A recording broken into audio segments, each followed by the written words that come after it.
It was beautiful, right? It was good. He walked in and we put on his music, right? It was great. Great guy. He's coming December 5th to perform at the White House for some of the people. If the cabinet members are good, if they're doing a good job, we'll let them come along with some others, right? We're going to have a good time. December 5th. Well, thank you very much, everybody. It's an honor to be with a very strong leader, a man who has been through a lot, and a man who I've gotten to know very well, and we've gotten along really very well. And we had a big call yesterday, as you know, with President Putin, and we'll be talking about it. President Zelensky of Ukraine has endured a lot. I mean, he really has. He's endured a lot, and we've endured it with him. To be honest, it's been a long time, and I think we're making great progress. So we're going to be talking about that today. We'll be talking about what took place yesterday with my phone call with President Putin.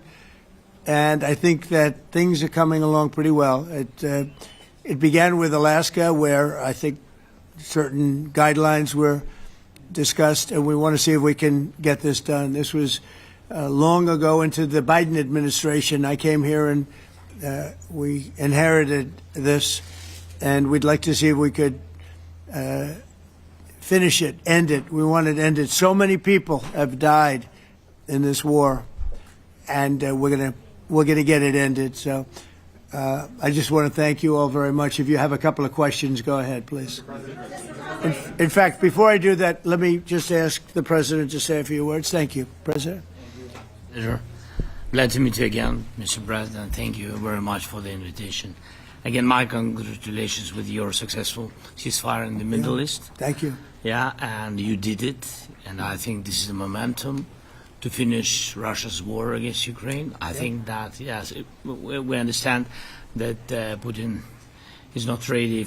I think not ready, but I think that I'm confident that with your help we can stop this war, and we really need it. We see that they don't have successful steps on the battlefield, and it's good. I think that their army is weak now, but a lot of losses. They have a lot of losses, and in economy and people, and I think this is a very important moment. And I wanted to thank you, Mr. President, after our phone calls. Yesterday I had a good opportunity to meet with the big American energy companies, and they're ready to help us. Yes, after all these attacks on our infrastructure, Russian attacks, and etc. And I had also meetings, thanks to your team. We had meetings with a good military companies. We spoke about air defense, and I want to share it after with details where we are. Thank you. Thank you so much. Thank you very much. Mr. President. Very good. And I think it looks beautiful in his jacket. Yeah? It's beautiful. I hope people notice. It's a good. It's actually very stylish. I like it. President Trump. Yeah, please go ahead. Under the Biden administration, the White House was fearing of a possible escalation. They were not allowing the Ukrainians to strike into Russia, fearing of this escalation. Yeah. Would your administration allow Ukrainians to strike deep into Russia? We're going to be talking about that. That's something we'll be talking about. You're right. It's an escalation, but we'll be talking about that. Mr. President. Will President Zelensky join you in Hungary to meet President Putin? Because it's a leader that we like. We like Viktor Orban. He likes him. I like him. It's a country that's a safe country. Done a very good job. He's been a very good leader in the sense of running his country. He doesn't have a lot of the problems that other countries have. And so we've decided that we'll be going to be with Viktor Orban, and he will, I think he'll be a very good host. President Trump. President Trump. President Trump. Right here. It's President Trump. Hungary, yeah. We're doing Hungary, yeah. With Putin. Is it a trilateral meeting, or is it just you and Putin? To be determined, but I would say most likely it's going to be a double meeting. It'll be a double meeting, but we will have the President, Zelensky, in touch. There's a lot of bad blood with the two presidents, and I'm not speaking out of turn when I say it. It's a very difficult situation. You know, we just settled the war in after thousands of years, I guess. People say anywhere from 500 to 3,000 years. And I was in rooms, as you saw, because you were with me, a lot of you were with me last week, with leaders that didn't like each other, but they were able to get along. These two leaders do not like each other, and we want to make it comfortable for everybody. So one way or the other, we'll be involved in threes, but it may be separated. President Trump. President President Trump. doesn't agree to peace in Hungary. Was he what? If Where are you from? From Ukraine. He actually had a Okay, conversation good. with me. Good, in yeah. Ukraine. What if President Putin doesn't agree to peace in Hungary? What do you do then?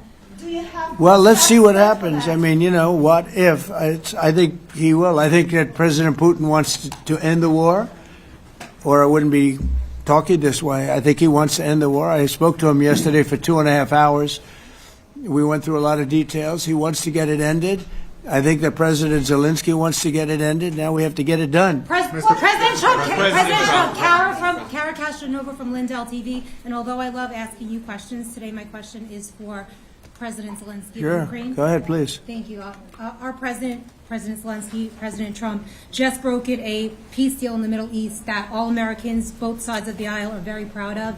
But to meet that deal, both sides had to make concessions. Our president has stuck out his neck in many ways to make a peace deal for your war as well. What specific concessions are you willing to make to end this war with Russia? Will you give up joining NATO? Americans have foreign war fatigue, and our president, as he said, we need our Tomahawks too. To me. Yes, you, Okay. President Zelensky. Thank you What very much. concessions will you That's some question. Right? So many Thank questions you. in one. Thank you very much for your question. First of all, I think we need to sit and speak. The second point, we need ceasefire. Even now, you see in the Middle East, it's very difficult to hold ceasefire. Everywhere, in every war, it's very difficult. We want peace. Putin doesn't want. That's why we need pressure on him.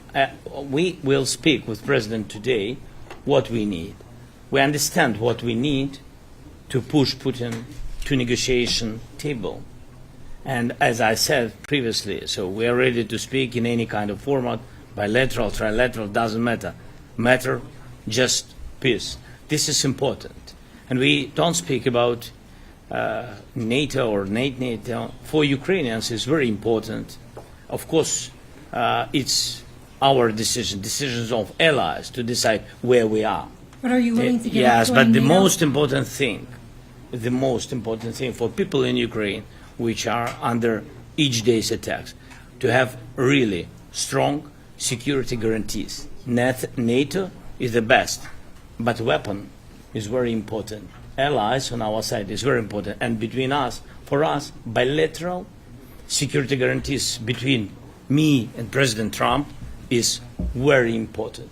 I don't know, we didn't speak with details about it, but this is the most important document because the United States is very strong. Sir, President Trump, President Trump, you are the middleman right now, hoping to end this conflict. Who is doing a better job negotiating, President Zelensky or President Putin? I think they're both doing a great job in that sense. We have to get it done. We've got to take some of the hatred of each other. You know, they don't like each other. I say that in front of President Zelensky, but I say it in front of President Putin too. They have tremendous bad blood. It really is what is holding up, I think, a settlement. I think we're going to get it done, and we have to make it long-lasting. As I said in the Middle East, everlasting, right? Everlasting. And the Middle East is a much more complicated situation. You know, we had 59 countries involved, and every one of them agreed. And it's, it's sort of amazing. Most people didn't think that was doable. This is going to be something I really believe that's going to get done. I had a very good talk yesterday with President Putin. I think he wants to get it done. And President Peter? Zelensky, right behind you. When we were in Israel with President Trump earlier in the week, we heard a lot about the difference in diplomacy between President Trump and President Joe Biden before him. What do you see as the biggest difference in diplomacy between President Trump and President Biden? President Trump has a big chance now to finish this war. President Biden now is not the president, so he doesn't have a chance to finish this war. And President Trump is really showed for the world that he can manage ceasefire in Middle East, and that's why I hope that he will do this, and we will also have such big success. For Ukraine, it's a big chance, and I hope that President Trump can manage it. Are you ready? I would say the biggest difference is one is extremely competent and the other one is grossly incompetent. Mr. President. Sir, a few weeks ago in New York when you two met, you said that you think Ukraine could ultimately take back all the territory that it's lost so far. Do you still think that's the case, or do you think there'll have to be some sort of You swap never of know. territories? Look, you know, war is very interesting. You never know, do you? You just never know. With war and peace, but you never know. Are you ready? President Trump. Please. Russia calls Tomahawk supply to Ukraine as an escalation, yet it continues using similar cruise missiles like Caliber. And Yeah. even Who are you with? Who are you with? You Ukraine? Yes. Good. But Russia continue even using the cruise missiles and also nuclear-capable ballistic missiles in Ukraine since 2022. So do you consider providing Ukraine with the Tomahawk or similar missiles as an opportunity to equalize the possibilities of Ukraine and Russia and push Moscow to the negotiation Yeah. table? Sure. We're going to be talking about that. That's why we're here. Okay? Fair question. Exactly as he told you to say it. But we're going to be talking about it. Okay? Yeah, please. Mr. President. Message to India and Hungary who is still refusing. You said India and Hungary? That's an interesting. And Hungary India and Hungary. It's an interesting combination. refuse to stop buying Russian oil. Well, India is not going to be buying Russian oil anymore. And Hungary is sort of stuck because they have one pipeline that's been there for years and years and years, and they're inland. They don't have sea. They don't have sea. And I spoke with the very great leader of Hungary, and they are, you know, it's very hard for them to get oil. I understand it. Hungary's in a very interesting position because they can't have ports. You know, they're surrounded by land. So we'll see what happens there. But India will not be buying oil from Russia. And they've already de-escalated, and they've more or less stopped. They're pulling back. They bought about 38% of the oil, and they won't be doing it anymore. Mr. President Trump has been helping you in achieving peace in Ukraine. Who has? First Lady Melania Trump Yeah. has been helping in returning abducted Ukrainian children from Russian captivity. President Zelensky, do you appreciate those efforts? How do you assess them? And did you ask her to step in and to help you? No, she wanted to do it. She's felt very strongly about the children, and she's done a really good job, I think, in bringing it to the fore. You know, we have a lot of children involved. Now, it's some people say it's 20,000, and some people say it's 300. There's a big difference between that, so nobody really knows. But she felt very strongly about the children. She thinks about the children all the time. President Trump, if you okay Tomahawks to Ukraine, what's going to happen if the United States is in a conflict and we need the Tomahawks? Do we have enough? That's a problem. We need Tomahawks, and we need a lot of other things that we've been sending over the last 4 years to Ukraine. We've been, you know, we gave them a lot. Now we have a different situation. We send it to the European Union. They pay for it and all that, and they have plenty of money. But it's beyond the money. You know, we need Tomahawks, and we need a lot of other weapons that we're sending to Ukraine. One of the reasons we want to get this war over is exactly that. It's not easy for us to give. You're talking about massive numbers of very powerful weapons. So that's one of the things we'll be talking about. Hopefully they won't need it. Hopefully we'll be able to get the war over with without thinking about Tomahawks. I think we're fairly close to that. Yeah, go ahead. Can I say, yeah, please. Just to understand. So for today, of course, we want to finish this war, but the war is another technological war. You don't use just Tomahawks. If you want to target a military goal, you need thousands of drones. It goes together with such missiles. Ukraine has such thousands of our production drones, but we don't have Tomahawks. That's why we need Tomahawks. But United States is a very strong production, and the United States has Tomahawks and other missiles, very strong missiles, but they can have our thousands of drones. That's why where we can work together, where we can strengthen American production. And so just so that I understand, so you're suggesting kind of a trade.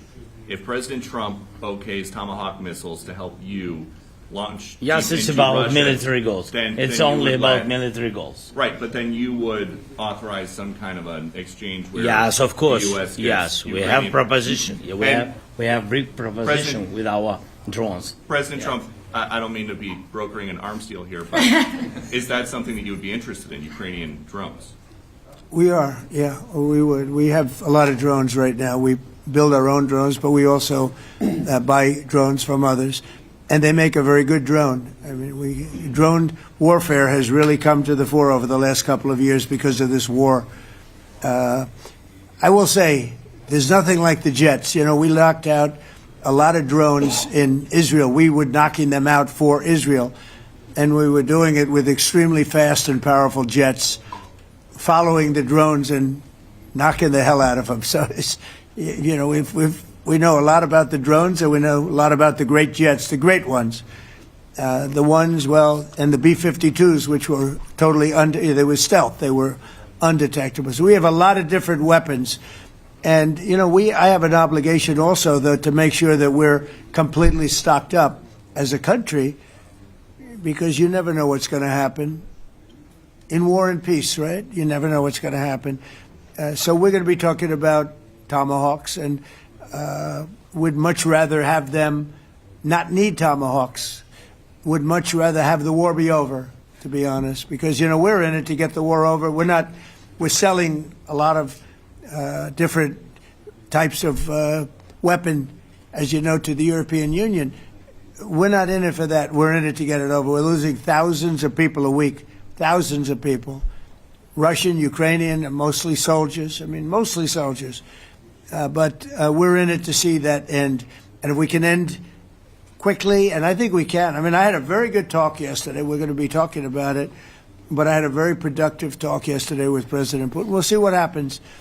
But the war in the Middle East was far more complicated. We got that one done.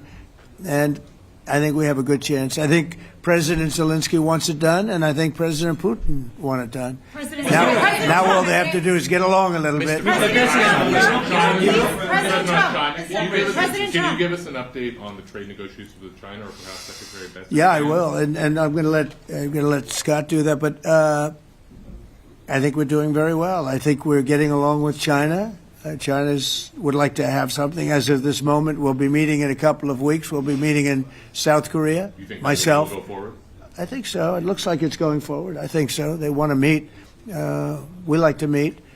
I have a very good relationship with President Xi, and we're going to see what happens. But, you know, for years we were taken advantage of by China very badly. We were losing hundreds of billions of dollars a year to China. We really built their military, if you think about it. The kind of money that presidents allowed to be lost to China was just insane. And then when I came into office, as you know, I put very severe tariffs. So we took in hundreds of billions of dollars in my first term from China.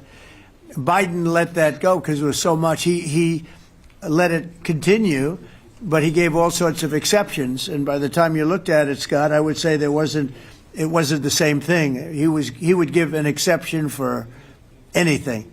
If you got up and went out to dinner, he'd give you an exception.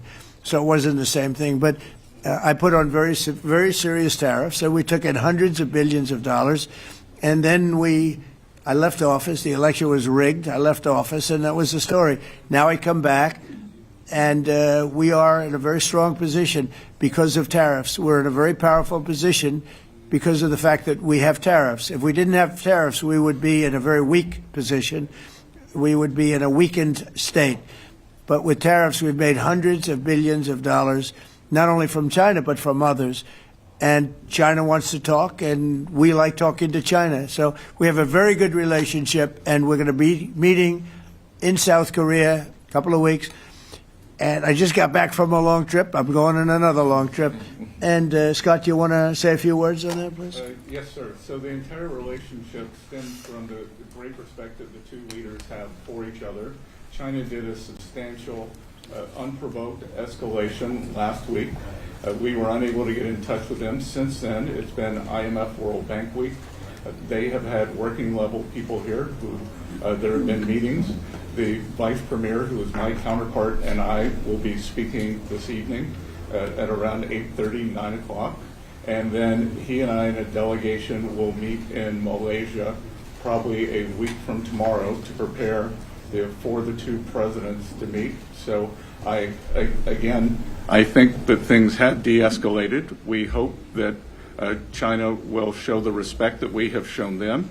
And I am confident that President Trump, because of his relationship with President Xi, will be able to get things back on a good course. Is the hope for that meeting with you and President Xi some kind of trade deal then, or could be more? Look, I think we're in a very strong position. I think we're in a very strong position.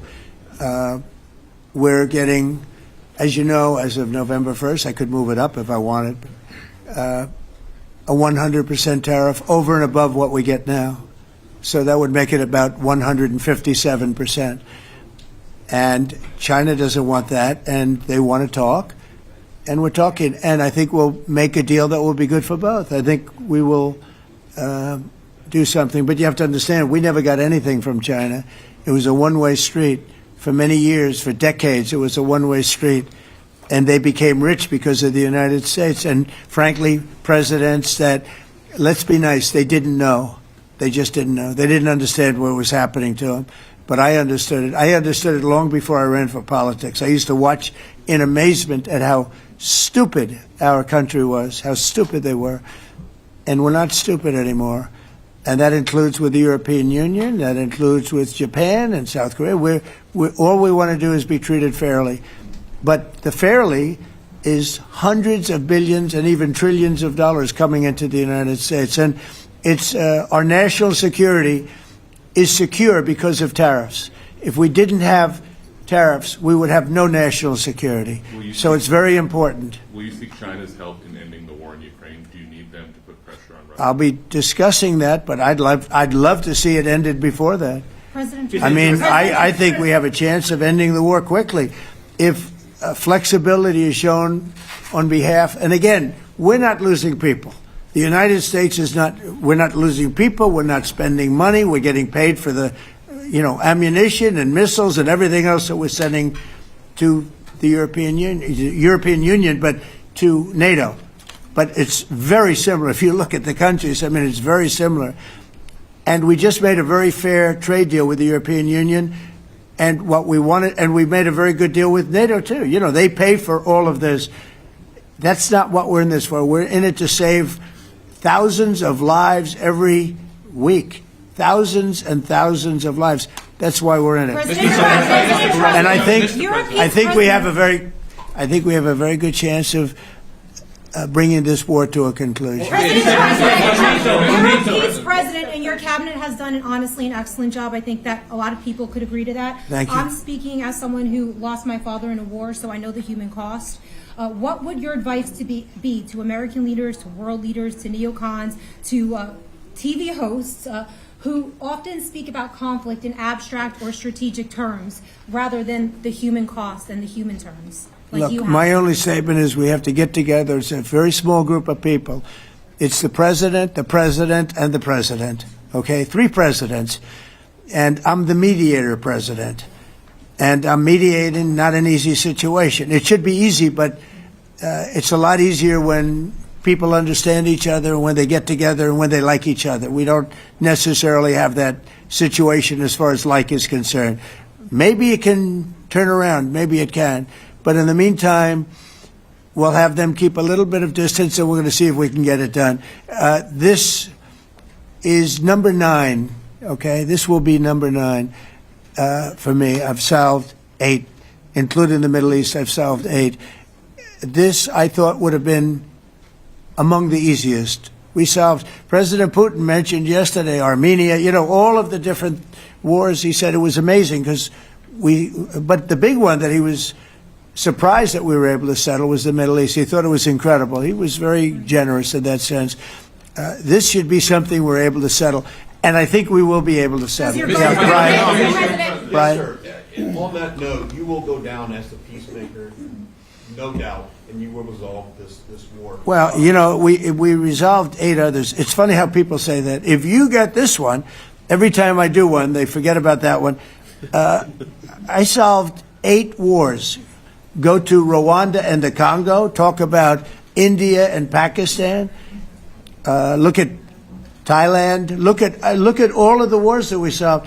And every time I solve one, they say, if you solve the next one, you're going to get the Nobel Prize. I didn't get a Nobel Prize. Somebody got it who's a very nice woman. Very nice.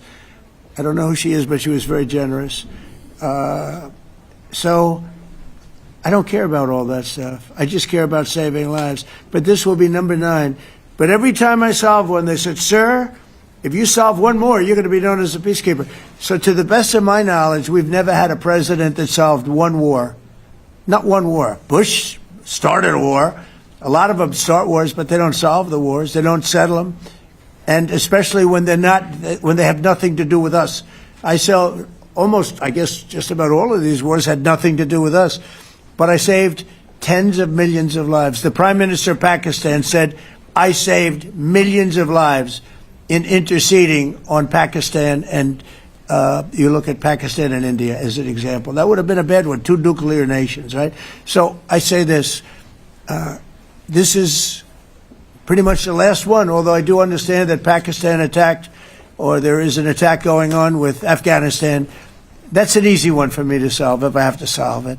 In the meantime, I have to run the USA, but I love solving wars. You know why? I like stopping people from being killed, and I've saved millions and millions of lives, and I think we're going to have success with this war. Wait, please. This President Zelensky, this is your 3rd time over here. Oh. And by the way, you look excellent. Thank you, sir. Thank you. For you, by the way. This is your 3rd time here. How different sitting across from the president is this time versus the 2 previous times here at the White House, and how confident are you hearing the success rate of solving these prior wars that he can get this war solved? First of all, about suit. The same suit because the same president. It's very simple. The next president will have another suit.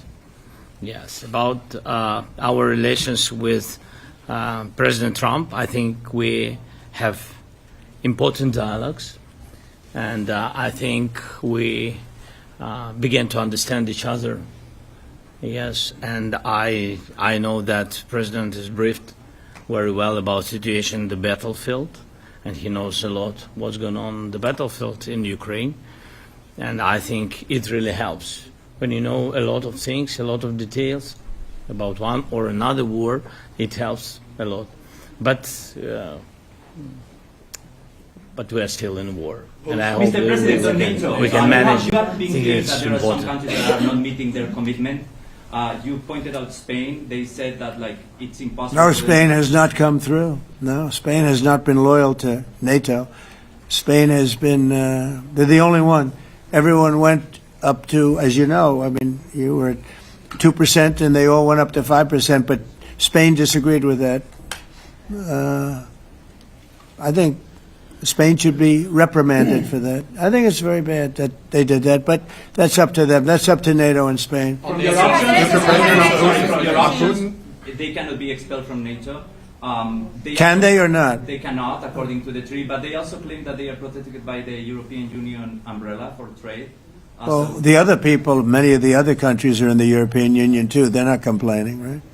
President Zelensky tell you that Putin is serious. That's of interest. Mr. They're President. protected by Mr. President. Yeah, please go ahead. Thank you, Mr. President.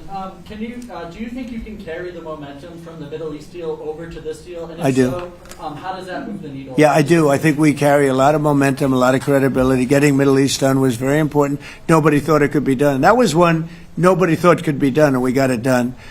And a lot of that was the big hit that we put on Iran with respect to the nuclear. They took that was an unbelievable military maneuver the B-2s, and many other planes involved, by the way, but the B-2s. Yeah, I think nobody expected that to happen. And, you know, we had 59 countries involved, and these were countries very diverse. You had Arab, Muslim, Jewish, you had every country, Christian, you had every country, and many countries involved, and we got that done. And we got it done pretty swiftly after we set the table properly. We had to set the table properly. This should be one that we get done. And I think the table is set properly here now, too. And it'll be a great honor. It'll be a great honor to get it done. And the Ukrainian people are great, and the Russian people are great. And obviously they have much in common, as we understand. They have a lot in common. So it'll be a great honor to get it done. On Venezuela, there are survivors from your latest boat strike. What happens to those survivors? Well, I'll ask Marco to discuss that possibly.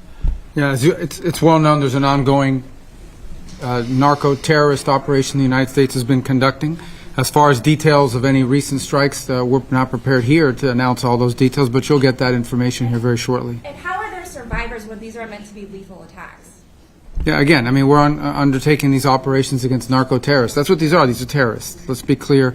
And but as far as the details of any recent operations, when we are prepared to announce those, we will, as the president has consistently done. So you may get something on that later today. Let me ask you, that was in a submarine, right?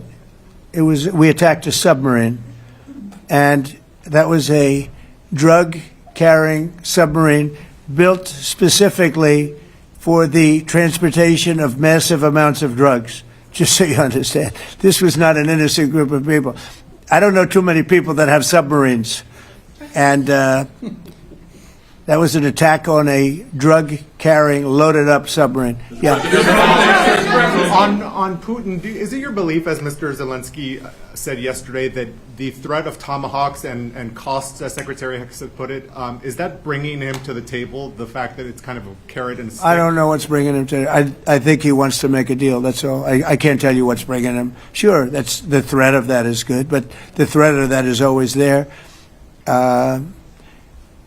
Tomahawks are very dangerous weapons. They're incredible weapons.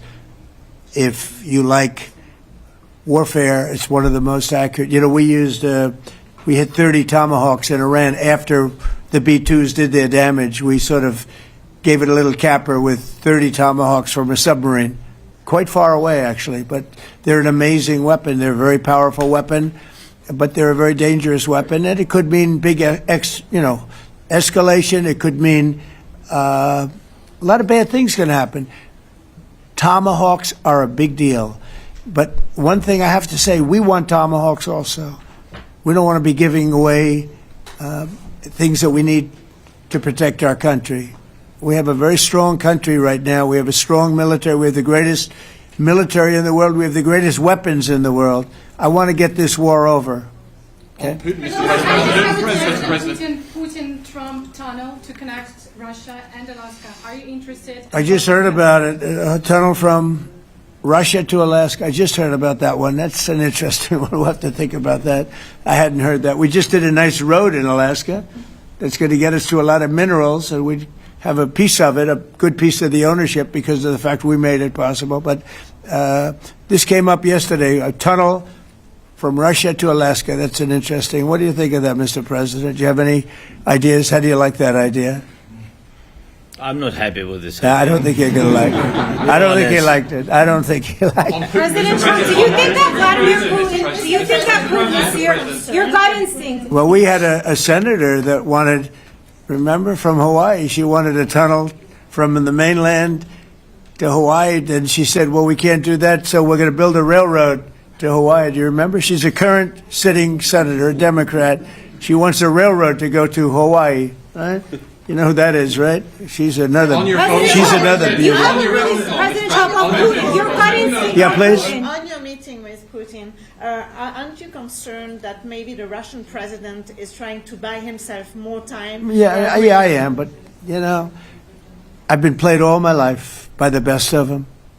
And I came out really well. So it's possible, yeah, a little time. Is your gut instinct it's all right. But I think that I'm pretty good at this stuff. I think that he wants to make a deal. I made 8 of them. I'm going to make a 9th. I think he wants to make a deal. Do you still consider Russia to be a paper tiger? Do you think, judging by the state of its economy, it's Well, I think that he should have won the war in a week. Yeah, I do think. And if we didn't give the anti-tank missiles, as you know, the javelins they call them, they got stuck in the mud. They would have been in Kiev very quickly. They were heading to Kiev. So, in war you have a lot of luck too. Weather has won war, and the cold and the heat and all things take place in war. But that was a very interesting moment when the tanks started rolling and some brilliant general said, let's go through the mud instead of going down the highway, right? So they got a little bit lucky. But you know where they really got lucky? I gave javelins. That wasn't given by Barack Hussein Obama. He gave them sheets. There's a statement. Obama gave them sheets and I gave them the javelins. And the javelins are a devastating weapon. And that wasn't given by Obama. That was given by, because at the time it was Obama. That was given by me. So it was like one of those things. And you had hundreds of them. They're a devastating weapon. We have a lot of devastating weapons. I'd rather not use them. But that was a big moment. When the tanks got stuck, they got stuck. And call it luck or call it talent. I'm not sure what you'd call it, but it was a big moment in time. Do you think Democrats will give you credit? Do you think Democrats will give you credit when you finally end this war, like they did with the war in the Middle East? And I think right now the Democrats are really damaged, mentally damaged. They want to take $1.5 trillion with a T, $1 trillion, and give it to people that invaded our country. They came into our country illegally from prisons, from mental institutions, gang members. They want to give them health care and take it away from our citizens. We're not going to do that. $1.5 trillion. They want to destroy. They want to destroy our health care system. We're not going to let that happen. Have you authorized CIA operations in Venezuela as part of? Well, I wouldn't say that, but some interesting things are happening around the world. I'll say that. It's been reported, Mr. President, it has been reported that Maduro offered everything in his country, all the natural resources. He even recorded a message to you in English recently, offering mediation. What should we do in order to stop that? He has offered everything. He's offered everything. You're right. You know why? Because he doesn't want to fuck around with the United States. Thank you, everybody. Thank you, Press. Thank you, Press. Thank you, everybody. Thank you, guys. Thanks, guys. Let's go.